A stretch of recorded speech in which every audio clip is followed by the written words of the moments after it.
Hello, thank you for joining us today. My name is Christine Torres. I am the Director for Academic Success Initiatives on the Houston campus. Joining us today, we have Destiny Tolbert, our Director on the Dallas campus, and Dr. Elia Tamplin, who will be joining us. And they are our director on the Denton campus. So thank you for joining us today. Today's workshop is Cultivating Excellence, Mastering Focus and Memory. So let's go ahead and get started.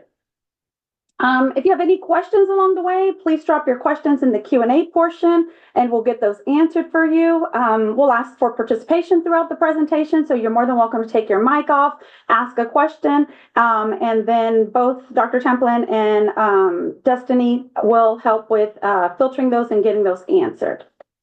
So let's get started. Imagine this. You're preparing for an exam. You have reread your notes, your textbooks, your PowerPoint, and you're really confident. You go through the material, and every time you read it and reread it, you recognize concepts, and you feel more confident about what you have in front of you, and you're ready, and you've got all this under control. Why might this confidence be misleading?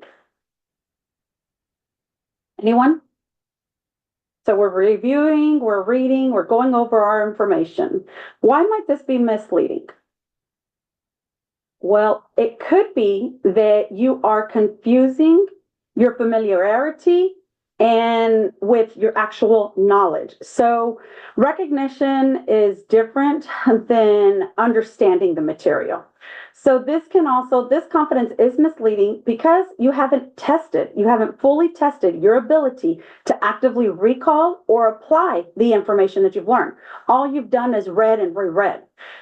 So then on the exam day, what happens? Maybe you start to realize that you don't remember all the material as well as you thought you did.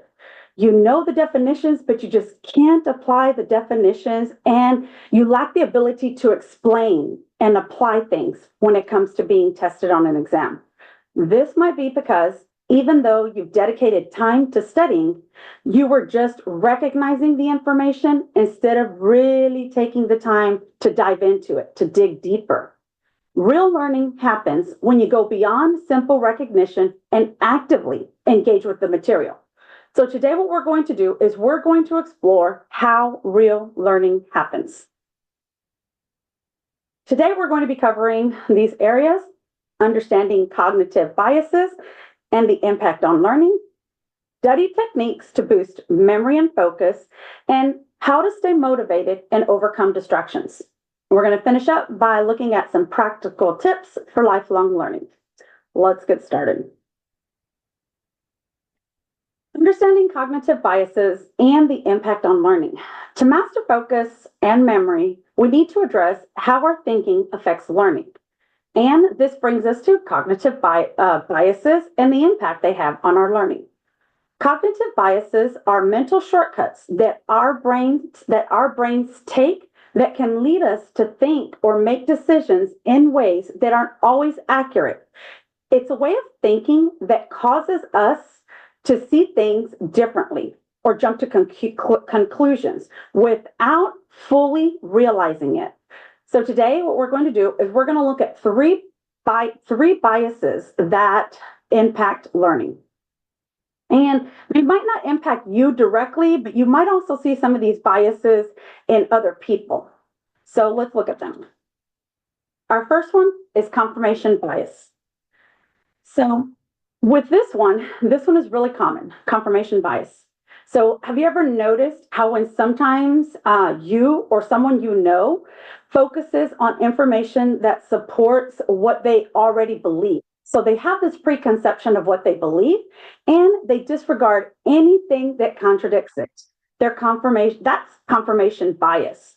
So how does this impact our learning? Well, in learning, this can be tricky because instead of being open to new ideas, we might zero in on just the things that align with what we already think or what we already think we know. And that means we could miss out on new information. For example, let's say we have a student who is a climate change skeptic. They may ignore scientific evidence focusing only on sources that reinforce their disbeliefs. So they're not open to learning new information. If this is you, or you've seen this in other people, then ask yourself, why am I looking, what am I really looking at, right? And can I look at this from different angles, from different perspectives? Or are you just looking at the parts that you agree with? Now, we might not agree with everything that's being taught to us, but if it's being taught to us, we have to be able to identify where we can continue growing in these areas. So recognizing when this bias kicks in can help you become a more critical thinker.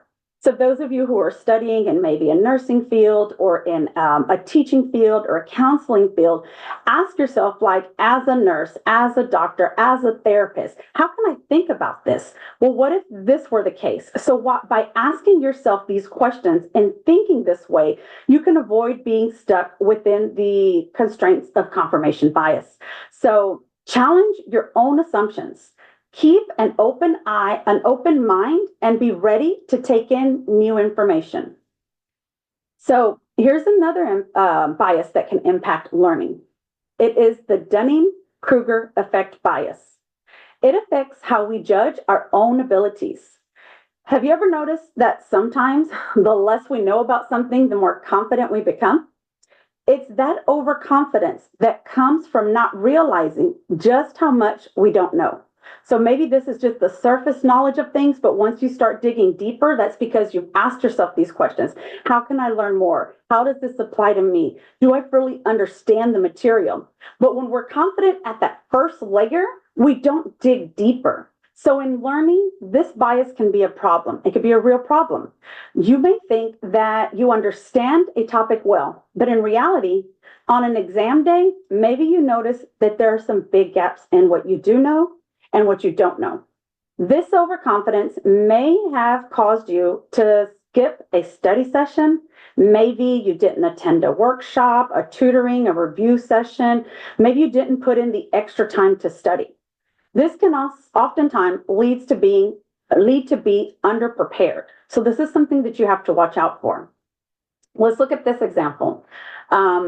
You're there to take a test. You've kind of skimmed through that first layer of taking in information, and you're fully confident, right? You're like, I got this. This is a piece of cake. This is going to be easy.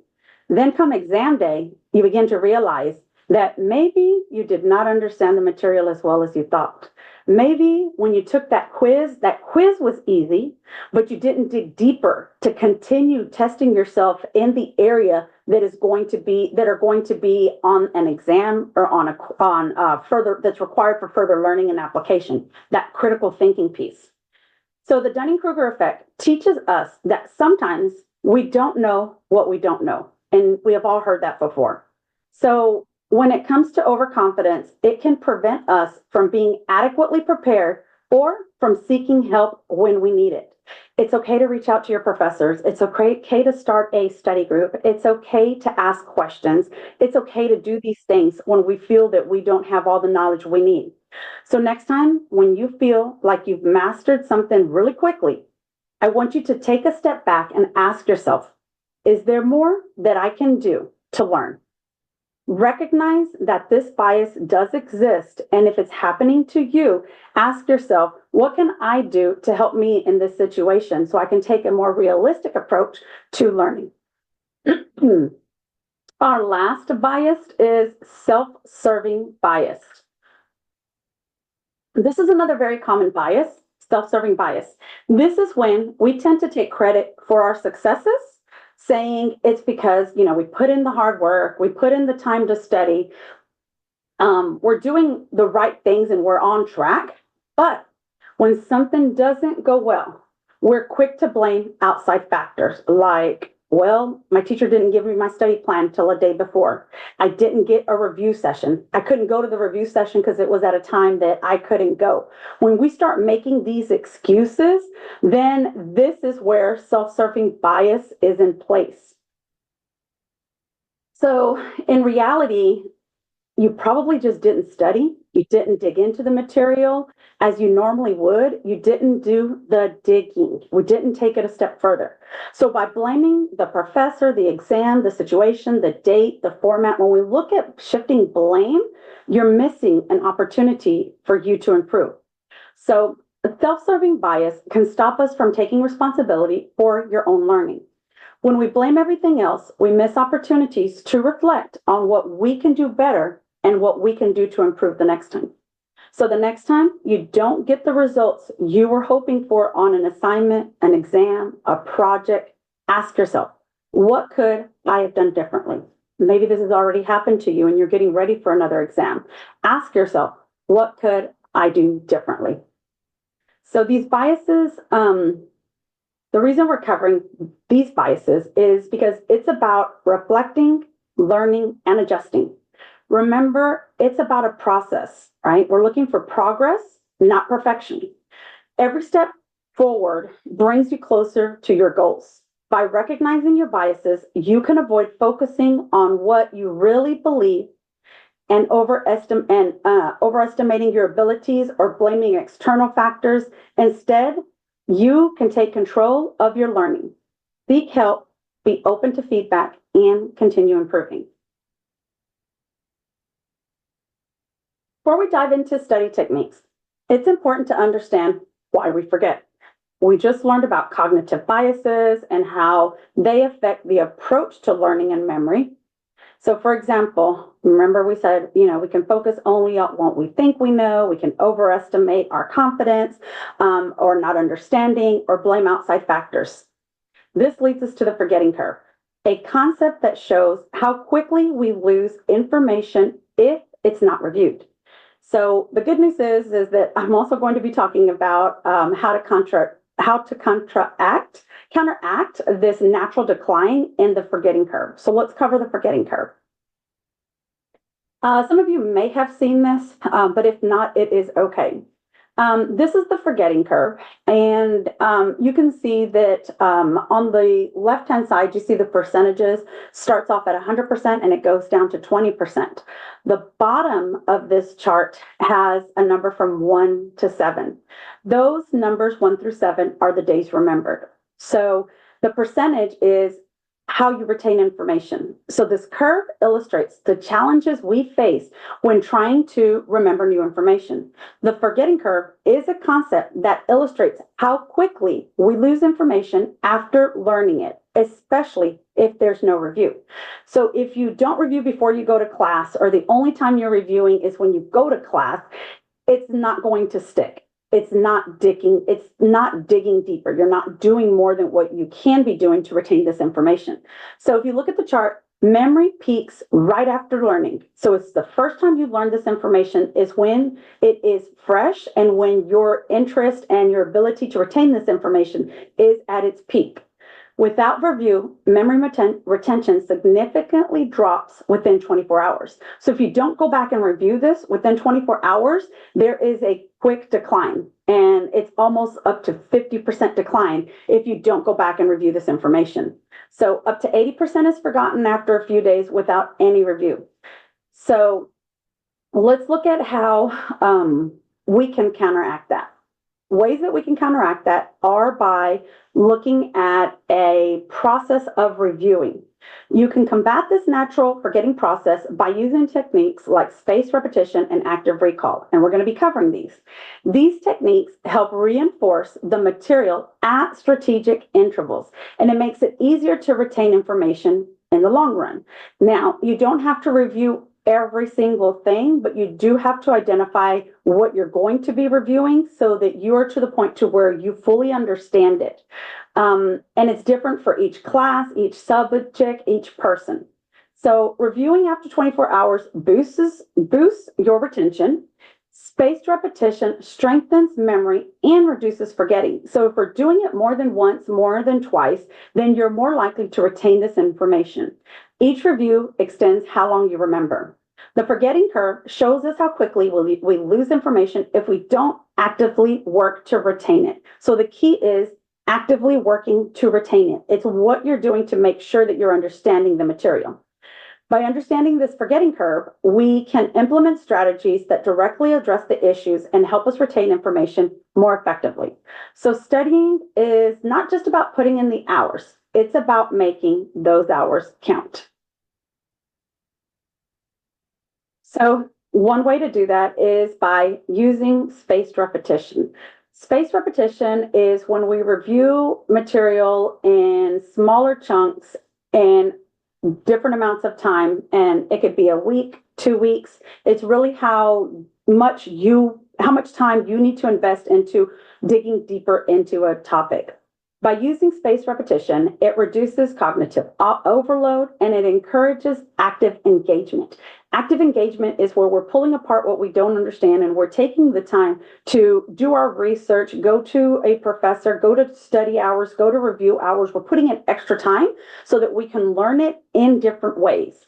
And that's really going to be what works best for you.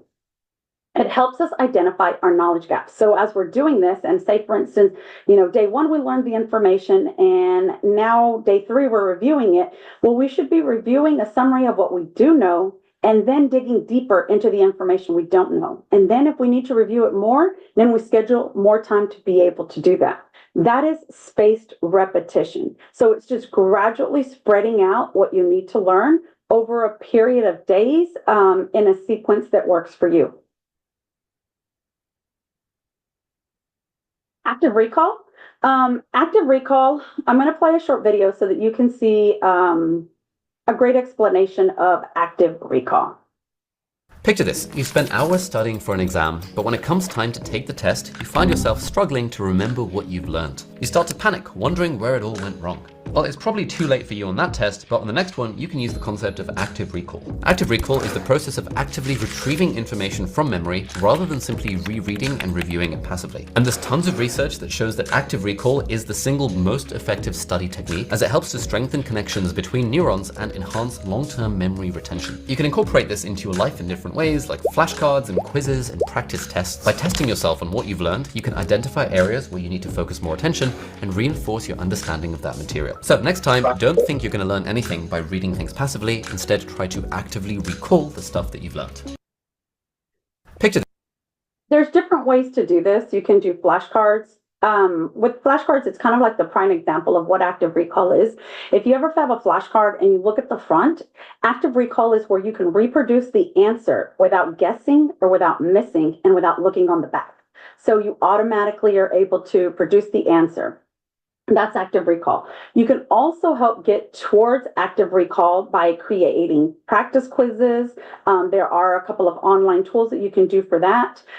Self-explanation. This is where you take the time to dig deeper, to understand, maybe use a dry erase board, maybe use a blank sheet on an iPad or on your computer. You're just writing the information. Some students refer to this as a brain dump. It's just like, let me get everything I know about it and then identify where those knowledge gaps are. Teaching others.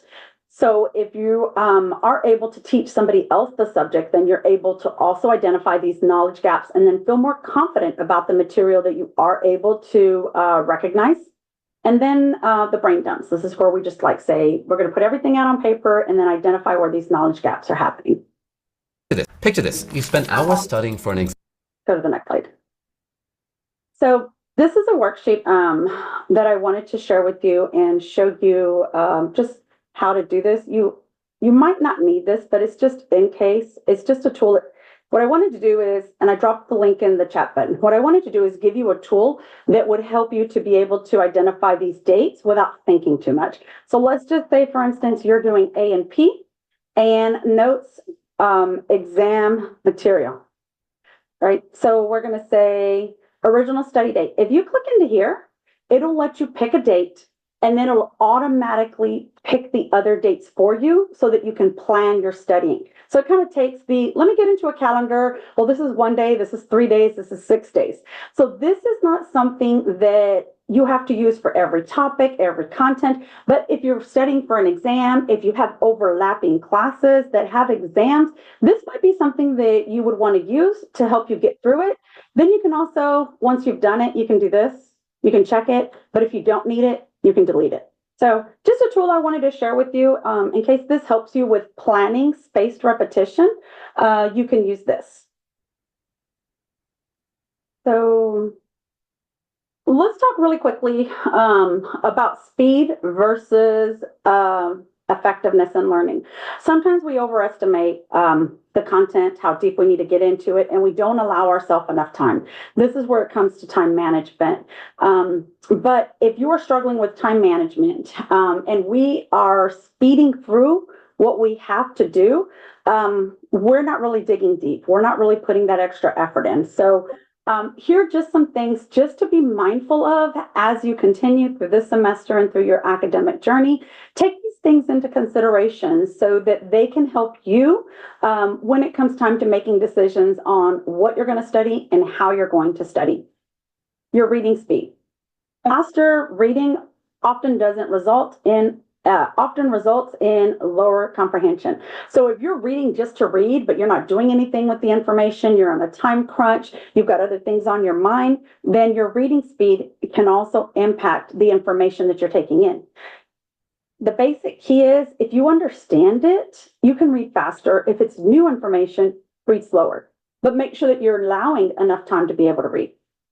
Writing speed. Writing is a great process to help with active recall because it takes longer for you to organize your thoughts versus just typing and then just getting information out for the sake of getting the information out. So if you're wanting to retain information, I would recommend writing it out because you're going to have a thought process involved. You're going to want to categorize it, space it out, make it look in a way that your brain can retain the information.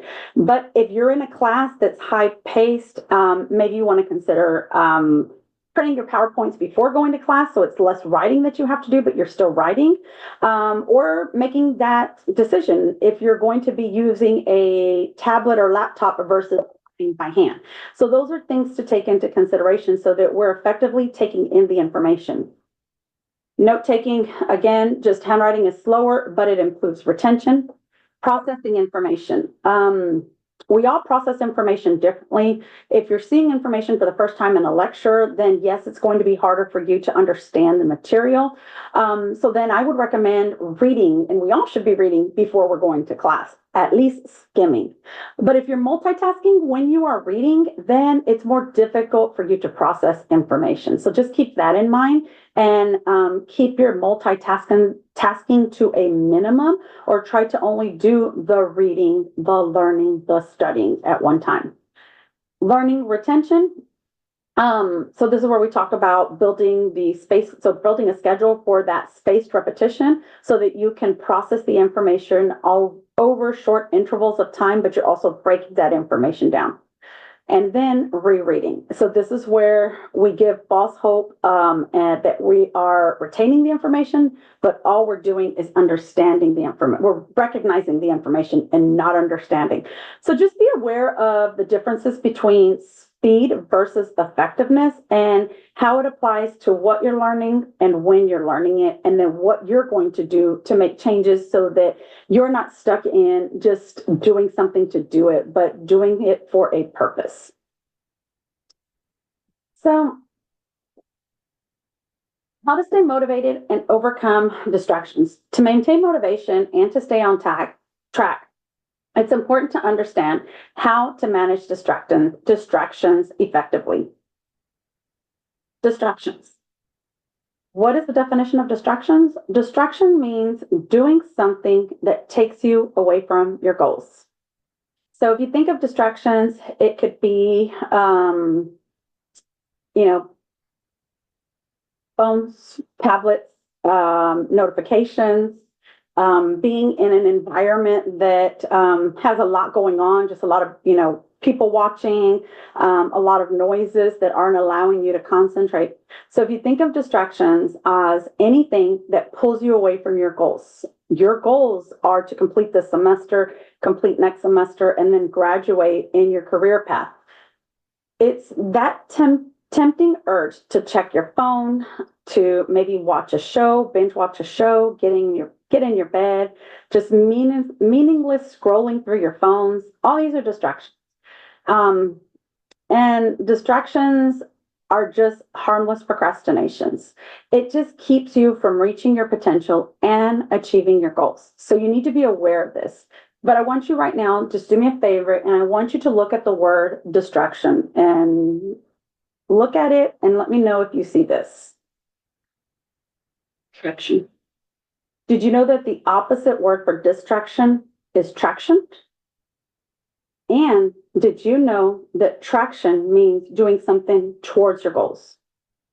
So distraction means something that's keeping us from our goals, and traction means something towards our goals. So traction is what moves you towards your goals. These are the actions you take that are aligned with your values and your priorities. These are what's going to get you to be a nurse, a teacher, a professor. Whatever your goals are, this is traction, whatever's going to get you there. So when you're engaged in something meaningful, whether it's studying, working on a project, or even taking a purposeful break, yes, it is okay to take a break. You're creating traction. Every step you take in that direction, no matter how small, brings you closer to where you want to be. The key here is to recognize when you're being pulled into distraction and constantly shifting towards traction. That's our goal. So next time you binge watch a show or you start spending time scrolling on your phone, ask yourself, is this taking me closer to my goals or further away? If it's pulling you away, then you have to make some choices. You're going to need to have the power to refocus, to take control, and to focus back on your goals. Remember, it's not about perfection, it's about progress. Every moment spent on traction is a moment that you are investing in your future. How do we overcome distractions? What are distractions, right? So we talked about what are distractions, but let's talk now about how to overcome these distractions. If you know that you're going to sit down and to study, make sure that you have a clear plan or goals for what you want to do, even a to-do list, so that we're not being tempted to be distracted. You can schedule things 2 weeks out, 1 week out, or the date of. The key is to have a goal of what you need to accomplish by the time you're done. Having a clear goal gives you direction and helps minimize aimless distractions. So break down larger tasks into smaller, more manageable tasks. That way you can complete them when you tell yourself you're going to complete them. Next, manage your emotions effectively. Recognizing when boredom sets in and then finding a way to re-engage. If you're anxious about not understanding something, or if you doubt your abilities, remind yourself that it's okay to struggle and that growth comes from pushing through these obstacles and these challenges. Practice mindfulness techniques like deep breathing and help calm anxiety to refocus your mind on the task you have at hand. Incorporating regular breaks.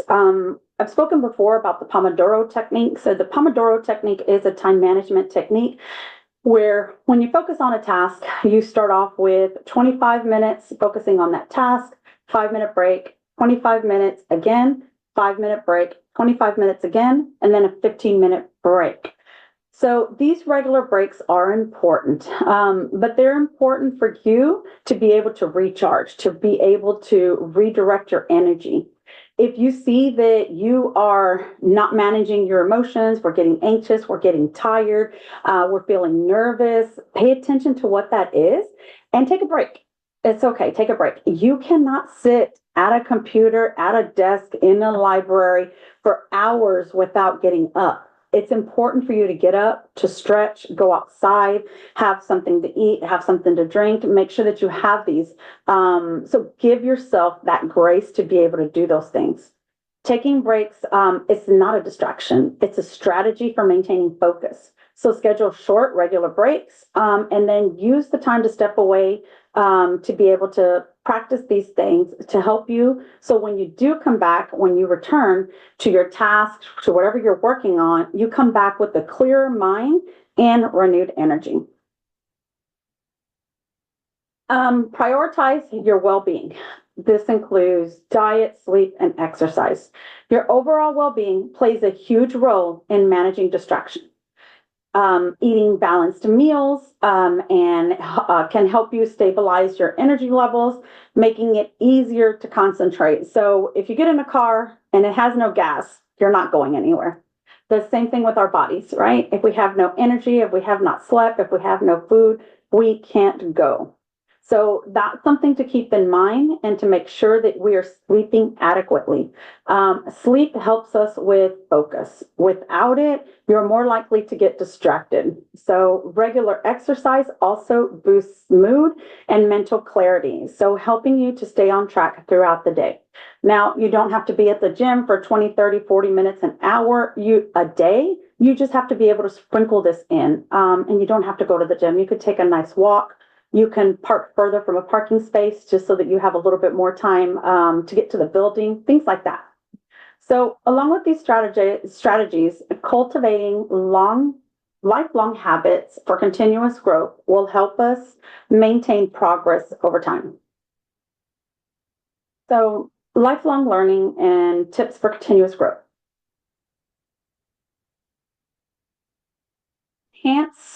Embrace your lifelong learning.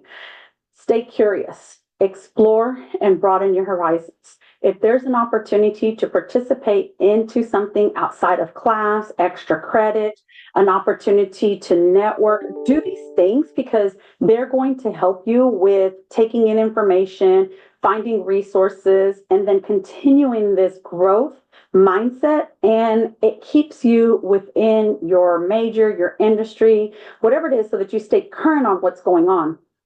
Reflect on your progress. Track achievements and areas for improvement. If you see that you have quizzes and homework assignments and you're not doing very well on those things, then track it and say, well, I'm only making a B average and a C average. My goal is to make an A. Then start thinking about what you can do differently so that you can spend more time studying in these areas to bring up your quiz grades, to bring up your homework grades. So then at the end, your overall grade is reflective. Building resilience. Develop a growth mindset. Setbacks are opportunities to improve.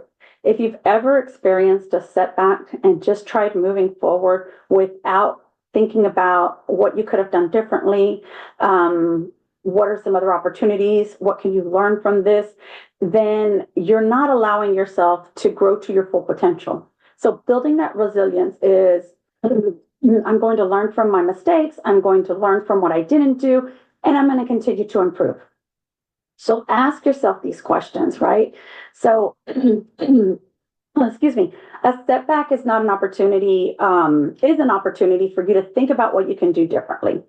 Investing in personal development.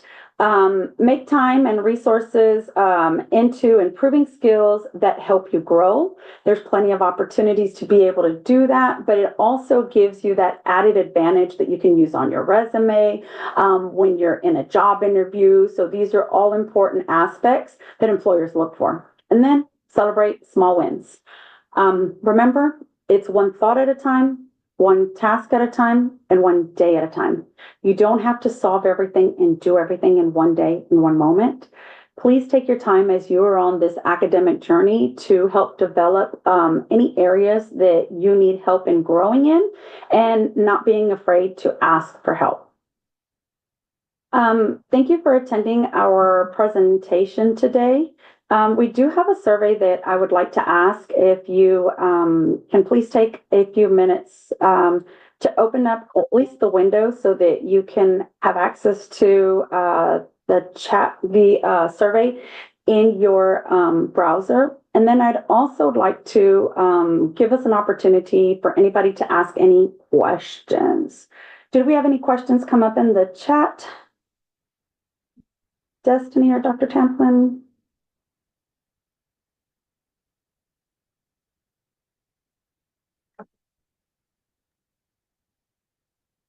No, I I don't. don't. Go ahead, Destiny. I'm sorry, you go ahead. I do not see any questions in the chat. Yeah. Does anybody have any, thank you. Does anybody have any questions? what I'm going to do right now is stop the recording.